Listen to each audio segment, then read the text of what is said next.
Hello friend, आपका जी study classes में स्वागत है। आज का हमारा लेक्चर है 5। इससे पहले हम लेक्चर 4 तक कंप्लीट कर चुके थे।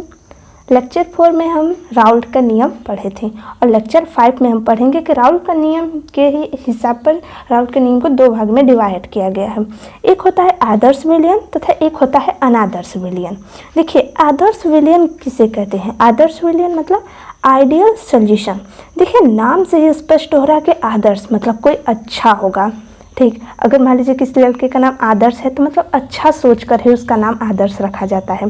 ठीक, तो इसका नाम से हम क्या परिभाषा देके बना रहे हैं कि वे विलयन जो संपूर्ण सांद्रताओं पर राउल्ट के नियम का पालन करता है। तो देखिए, पालन कौन करेगा?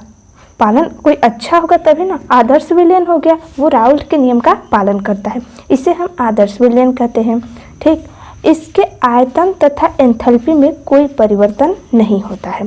ठीक, इसके आयतन तथा एंथैल्पी में कोई परिवर्तन नहीं होता है। ये तो रहा एक सिंपल परिभाषा। सिंपल परिभाषा पेपर में पूछता है, बोर्ड में भी पूछता है, बहुत ज़्यादा ये इम्पॉर्टेंट है। इस चैप्टर का इम्पॉर्टेंट टॉपिक ही है राउल्ट का नियम। ठीक, देखिए, आदर्श विलयन क्या है? वे विलयन जो संपूर्ण सांद्रताओं पर राउल्ट के नियम का पालन करता है, आदर्श विलयन कहलाता है। ठीक, और अब यहाँ पर थोड़ा सा और बढ़ा दीजिए, क्या? इसके आयतन तथा एंथैल्पी में कोई परिवर्तन नहीं होता है। ठीक, देखिए, राउल्ट का नियम क्या है जिसे हम डिनोट करते थे पी ए बराबर क्या था? P naught A X A. ठीक, यही था। और पी बी बराबर P naught B X B. अगर आपको राउल्ट का नियम नहीं पता तो इस वीडियो को प्लीज़ मत देखिएगा, क्योंकि आपको जब राउल्ट का नियम ही नहीं पता रहेगा तो इसमें परिभाषा ही बता रहा है हमारा कि राउल्ट के नियम का पालन करता है। अब जब आपको पता ही नहीं रहेगा कि राउल्ट का नियम है क्या, तो आपको कैसे पता चलेगा कि आदर्श विलयन क्या है, अनादर्श विलयन क्या है? ठीक, देखिए, अब ये रहा राउल्ट का नियम। राउल्ट का नियम यही है। तो देखिए, ये राउल्ट के नियम का पालन कर रहा है। ठीक, अब देखिए, अब हम क्या लिखेंगे? अब इसके बाद हम क्या लिखें? वे विलयन जो संपूर्ण सांद्रताओं पर राउल्ट के नियम का पालन करता है, आदर्श विलयन कहलाता है। अब इसके आयतन और एंथैल्पी में कोई परिवर्तन नहीं होता।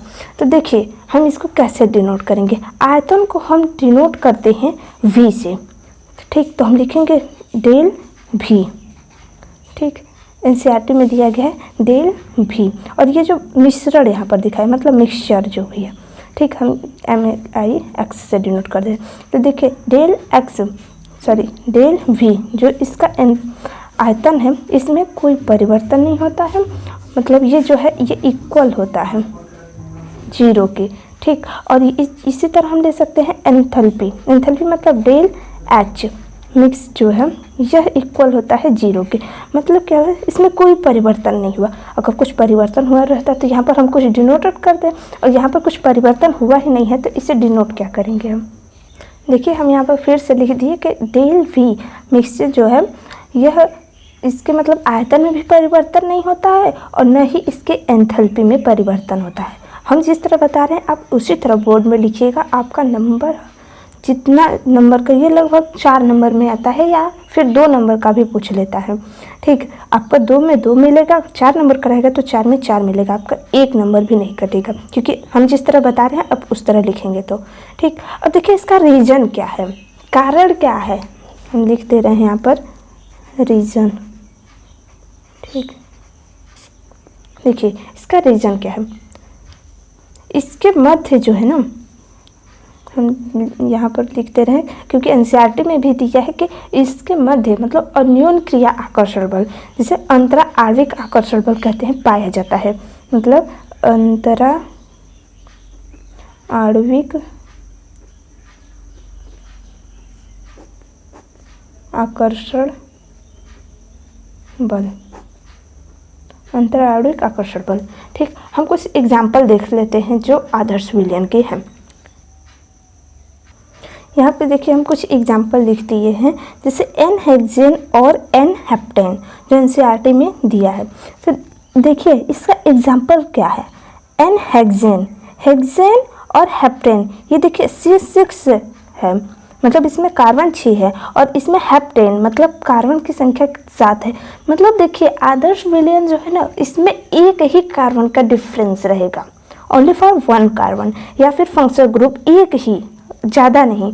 इसी तरह देखिए ब्रोमो इथेन और क्लोरो इथेन एक ही ग्रुप के हैं, इस तरह हो गया। ठीक, इथेन इथेन हो गया, और इसमें देखिए ये फंक्शनल ग्रुप हो गया, ब्रोमो इथेन और क्लोरो इथेन।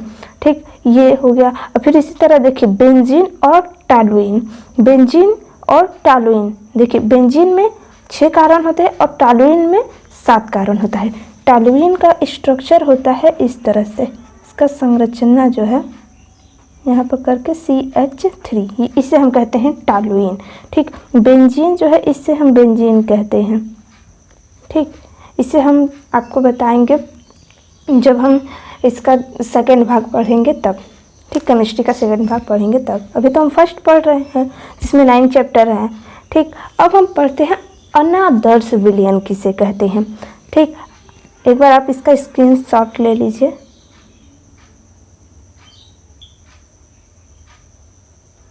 देखिए अनादर्श विलयन, नॉन आइडियल, और यहाँ पर सॉल्यूशन लिख लीजिएगा।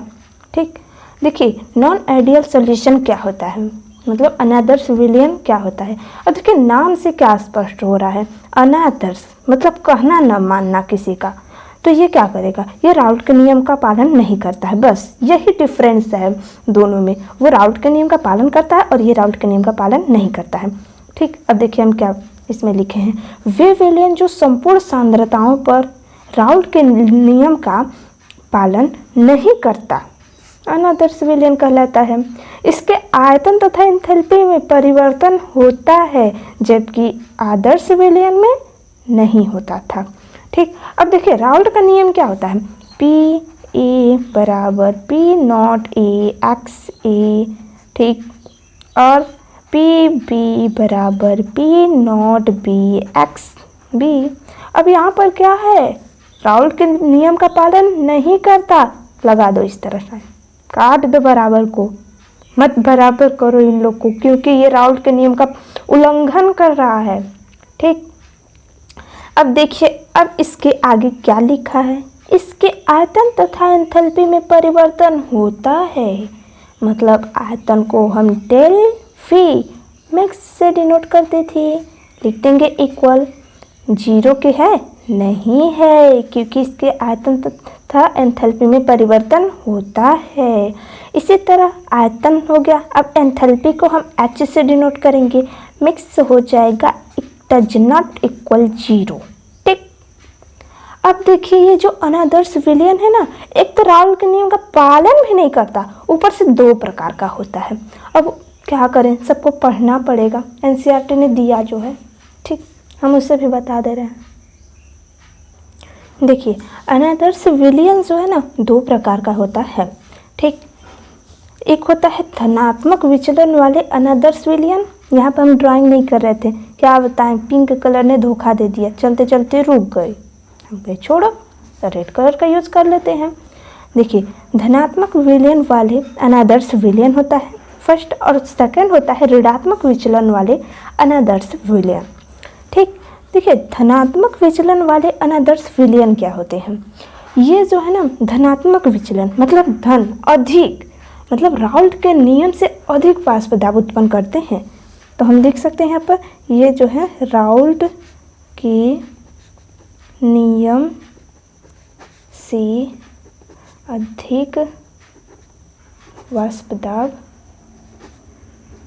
क्योंकि देखिए राउल्ट का नियम जो है वाष्प दाब पर ही तो आधारित है। तो ये जो है ना, ये धनात्मक विचलन वाले अनादर्श विलयन, ये राउल्ट के नियम से भी अधिक वाष्प दाब उत्पन्न करते हैं। ठीक, उत्पन्न करते हैं। तो राउल्ट का नियम हमारा क्या था, PE बराबर न लगाकर अगर हम कर दे P0E(XA), तो ये देखिए राउल्ट के नियम से अधिक वाष्प दाब उत्पन्न कर रहे हैं ना, तो इसके लिए हम ये इस एरो का यूज़ कर सकते हैं, क्योंकि इससे अधिक ये वाष्प दाब उत्पन्न कर रहे हैं। इसी तरह B के लिए क्या हो जाएगा, PB P0B(XB), तो इसके लिए भी ये राउल्ट के नियम से अधिक वाष्प दाब उत्पन्न करेंगे। ठीक, अब देखिए अब हम इन दोनों में ग्राफ देख लेते हैं कि धनात्मक विचलन वाले अनादर्श विलयन कैसे होते हैं, क्योंकि राउल्ट के नियम में हम आपको एक ग्राफ खींचना बताए थे। इसी तरह से है धनात्मक विचलन वाले अनादर्श विलयन जो एनसीईआरटी में दिया है। यहाँ पर देखिए, सबसे पहले हम राउल्ट के नियम में जो ग्राफ बनाए थे उसी तरह हम इसका बनाएंगे। पहले हम राउल्ट के नियम का वाष्पदाब का जो ग्राफ बनाए थे मोल अंश के संबंध में कैसे था उसको पहले हम बना लेते हैं। तो देखिए, मोल अंश में हम पहले x इक्वल 0 यहाँ पर माने थे, तो x इक्वल 1 मान लेते हैं, अधिक यहाँ पर है। अगर x इक्वल 0 हम यहाँ पर मानते हैं तो x इक्वल 1 यहाँ पर मानेंगे। ठीक, तो ये जो वाष्पदाब है एक बार मान लेते हैं अधिकतम, मतलब P नॉट E यहाँ पर है, और इसका जो है x1 हम जब मानते हैं तो P नॉट B अधिकतम वाष्पदाब यहाँ पर है। इन दोनों को पहले हम मिला देते हैं यहाँ से, तो देखिए क्या हो जाएगा। पहले हम डॉट डॉट लाइन से मिलाएंगे। देखिए इस तरह हमने इसको मिला दिया, इसी तरह इसको मिला देंगे। इसके लिए हम दूसरा स्केच यूज़ कर ले रहे हैं। देखिए इससे गलती हो गया, सॉरी। ठीक, अब देखिए, अब इन दोनों को अगर हम मिला देंगे तो क्या हो जाएगा, टोटल वाष्पदाब निकल जाएगा, टोटल प्रेशर। जब इंग्लिश बोलते हैं क्या करें। ठीक, ये देखिए, अब देखिए अगर इन दोनों को हम जोड़ दें, मतलब यहाँ पर इसका यूज करें। ये देखिए, तो P इक्वल्स टू, दिख रहा है ना, हाँ, तो देखिए P not E plus P not B ये हो जाएगा।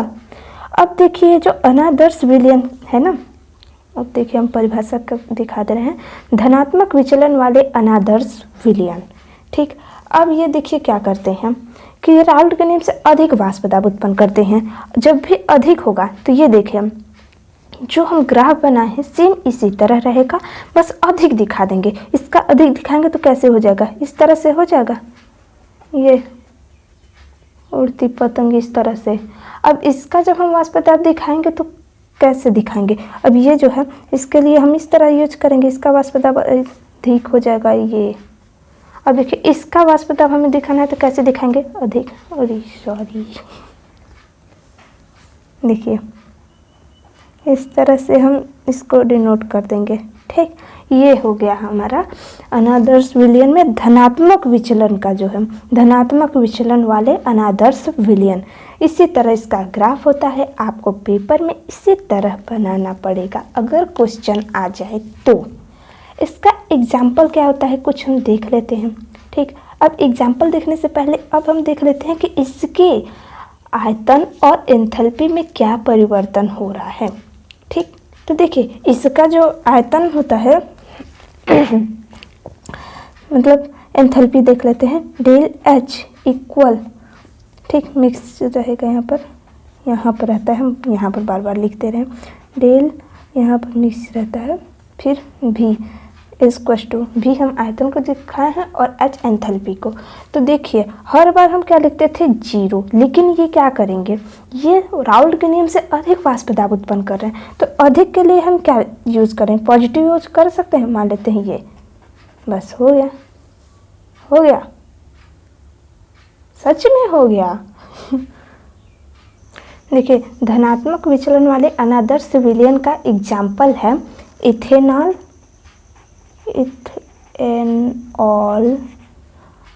Plus acetone. इंग्लिश में लिखेंगे तो कुछ अलग ही दिखता है। ठीक, आप हिंदी में भी लिख सकते हैं, कोई बात नहीं, हम इंग्लिश लिख दिए, आप हिंदी लिख लीजिएगा। बस एक ही एग्जाम्पल दिया है एनसीईआरटी में जो हमने आपके सामने व्यक्त कर दिया। अब हम देख लेते हैं ऋणात्मक विचलन वाले अनादर्श विलयन। देखें ऋणात्मक विचलन वाले अनादर्श विलयन, देखिए धनात्मक वाले में क्या था कि राउल्ट का नियम के मतलब राउल्ट के नियम से अधिक वाष्पदाब उत्पन्न करता है।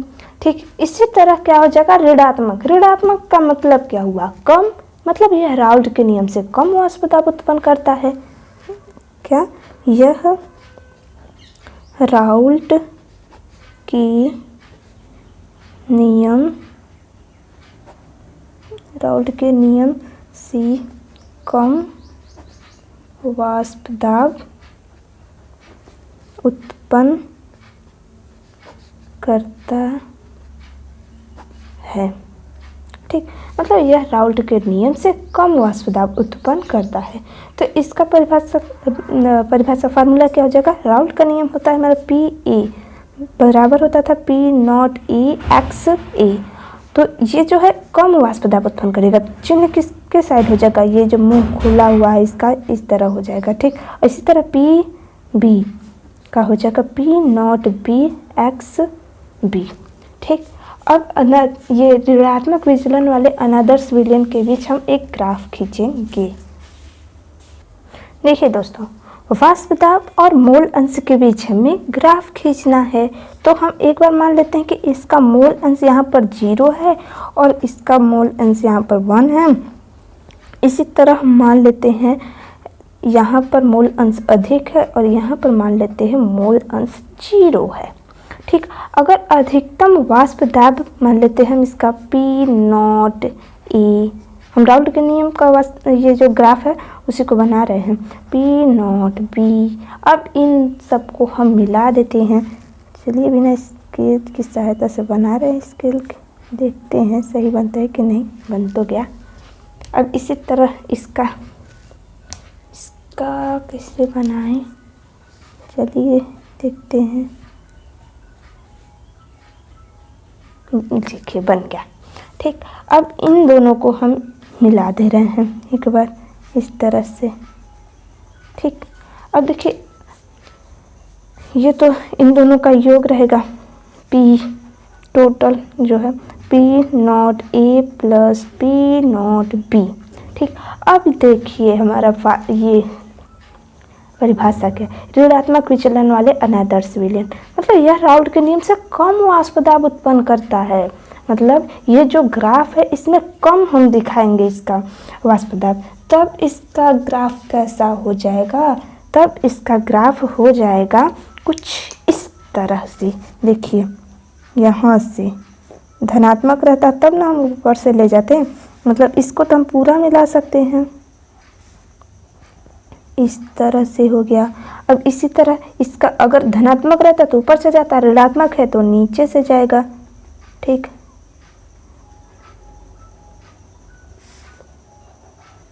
ठीक, इस तरह से मिला देंगे। अब इसका भी इसी तरह मिला देंगे। ठीक, हो गया। ये हमारा ऋणात्मक विचलन वाले अनादर्श विलयन का। ठीक, अब इसका हम देख लेते हैं कि इसमें क्या है।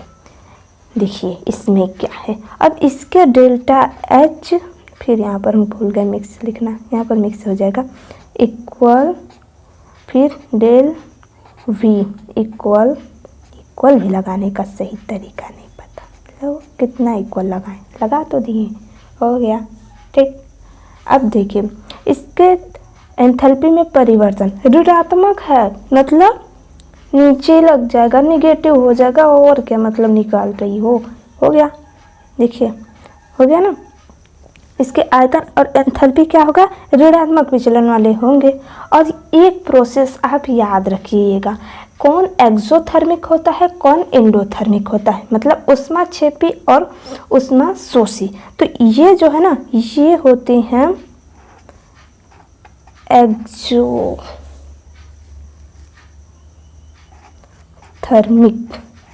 ठीक, इंग्लिश जो भी हो, प्रोसेस मान लेते हैं। ठीक, एक्सोथर्मिक प्रोसेस। और इससे पहले जो हम बताए थे धनात्मक विचलन वाले अनादर्श विलयन, उसमें आप लिख दीजिएगा एंडोथर्मिक प्रोसेस है। ठीक, अब इसका कुछ एग्जाम्पल एनसीईआरटी ने खूब अच्छे से बताया है, तो हम भी उसे बता देना चाहते हैं आपसे। देखिए ऋणात्मक विचलन वाले अनादर्श विलयन का एग्जाम्पल दिया है फिनाल व एनिलीन, तथा दूसरा है हमारा क्लोरोफॉर्म व एसीटोन। तो इसको मतलब क्लोरोफॉर्म और एसीटोन को उसने डिटेल रूप में कुछ बताया है, तो उसे हम भी बता दे रहे हैं। ठीक, अब इसमें देखिए रीजन क्या है। रीजन क्या है, तो आपको बता दे रहे हैं इसमें हाइड्रोजन आबंध पाया जाता है। ठीक, देखिए क्लोरोफॉर्म जो है इसका फार्मूला होता है CHCl3। आई होप आपको पता होगा, नहीं पता तो देख लीजिए, याद कर लीजिए। और एसीटोन का फार्मूला होता है CH3COCH3। ठीक, अब देखिए इसके बीच रिलेशन क्या, देखिए एसीटोन को हम इस रूप में लिख सकते हैं, लिखिएगा CH3 और ये जो ऑक्सीजन है यहाँ पर, ये तो कार्बन के साथ डबल बॉन्ड से जुड़ा होता है। ठीक, ये इसका स्ट्रक्चर है CH3COCH3। अब क्लोरोफॉर्म जो है इसको हम इस रूप में लिख सकते हैं, अलग पेन से लिख रहे हैं। देखिए ये एक क्लोरीन और एक हाइड्रोजन यहाँ हो गया, क्लोरीन 3 है तो 3 लगा दे रहे हैं, Cl। अब देखिए, अब इन दोनों को अगर हम डॉट इस लाइन से मिला दें तो आपको दिखेगा कि यहाँ पर कुछ डॉट लाइन से मिली। तो ये जो ऑक्सीजन है और ये हाइड्रोजन जो है, ये जो डॉट लाइन से मिली, तो यहाँ पर इसी को कहते हैं हाइड्रोजन आबंध। मतलब ये जो है, ये जो हाइड्रोजन है ये ऑक्सीजन के साथ हाइड्रोजन आबंध बना रहा है। ठीक, आई होप आपको इतना समझ में आ रहा होगा।